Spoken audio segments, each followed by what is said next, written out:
Are you considering buying a new home in 2019 or taking that huge step in making your first home purchase? This is something you're going to want to stick around for. Coming up are the 5 things you need to know and do before you make that next home purchase.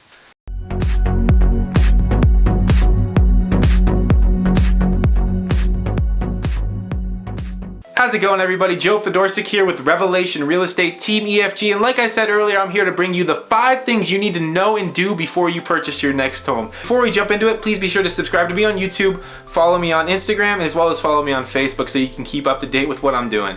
Alright, so the first thing you're going to want to go ahead and do is go on Zillow or one of these websites and find the perfect home for you. That way you can go ahead and look at it. I'm completely kidding. I couldn't even say that with a straight face. I was trying to. The first thing you're going to want to go ahead and do is get a pre-approval from either your lender or a lender that your realtor recommends. Why? Because this is going to let you know how much house you can afford. I'm guilty of it myself. I went and looked at homes and fell in love with them, and in the end of the day I wasn't able to actually afford them. So it's kind of a letdown whenever you're looking at something that's well above your price range and you don't know that. Especially when you go look at homes that are in your price range, and if it was a significant amount more that you were looking at prior to getting that pre-approval, it's going to be kind of hard to find some that live up to that expectation that that first home had for you. So first thing, definitely get a pre-approval from a lender. Number 2 on this list kind of ties in with number 1. Figure out how much house you can personally afford. What I mean by that is find something that actually fits your budget. You don't want to be living well below your means when you know you can afford more, but also on the other end of that, you don't want to be stretching your budget to the max just to be able to afford your home each month. Granted, I know it is something that you're staying in and living in, but you want to be able to enjoy the things outside of your house as well. So find a range that you can comfortably afford and still be able to pay your bills and have a little bit left over for savings, investments, and otherwise. Number 3 is going to come in the form of your credit score. Now, this is the biggest thing whenever anybody really thinks about buying a home. They think their credit has to be spotless. It's not the truth. It's going to work a lot better for you if it is, but most lenders will deal with a 620 credit score and above. I've seen some work with a 580. Definitely don't recommend doing that because it doesn't usually work in your favor, but a 620 to a 680 is what we consider average credit in this industry.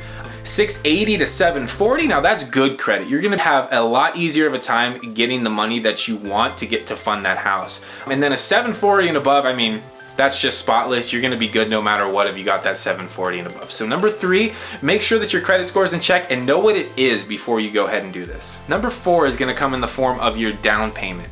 Now, most people think that you need to put 20% down on a home to be able to get in there, but that's just not the case anymore.